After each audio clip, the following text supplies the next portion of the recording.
That's the question. Contribution on the suspension? Yeah, thank you, Mr President. I'm not it's really not a debate, but a contribution. That the House be suspended now, and I agree with the member for Mersey that we ought to be continuing on today with exactly what we came here as members in this place, prepared and expecting to do according to the sitting schedule that had been provided to honourable members, was that we were debating the Greyhound Bill today. When we adjourned here at 11 o'clock last night, that's what we were coming back to do.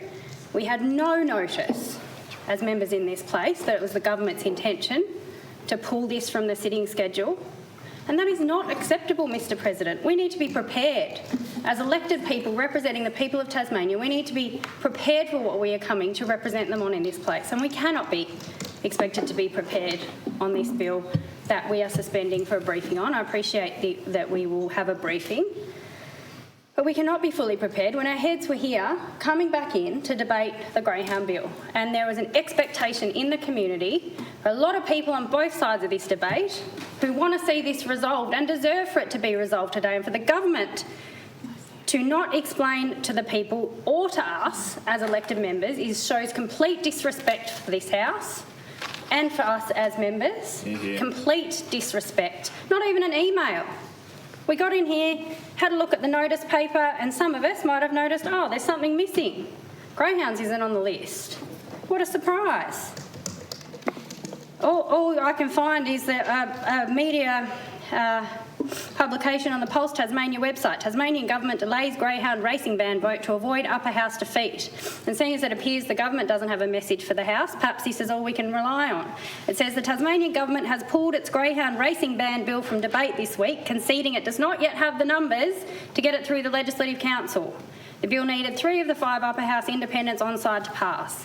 It is understood the debate will now be pushed to the next sitting in mid-May. The legislation would shut the industry down by June 30, 2029, with an immediate ban on breeding greyhounds for racing and prohibition on euthanising healthy dogs. The bill cleared the House of Assembly in December and was amended earlier this year to include a compensation package for industry participants. If passed, Tasmania will become the first Australian state to outlaw the sport following ACT's 2018 ban. Crossbench concerns have centred on the lack of industry consultation before the bill was tabled, the speed of the transition and the welfare of dogs and workers caught up in the wind-down. So thanks, Pulse, for informing elected members, honourable members in this place, as to why the government has decided to pull the bill, because it's realised it probably doesn't have the numbers to get it through.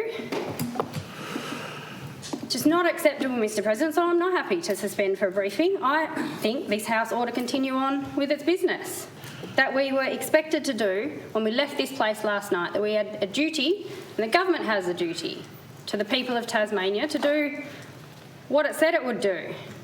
It was, again, same old pattern. It's changing its mind, backflipping, another kick in the guts to the industry, who is sitting on a knife's edge waiting for the outcome of this decision. They just want to know. It is entirely unfair, Mr President, so I don't support the suspension The here. question is that the sitting be suspended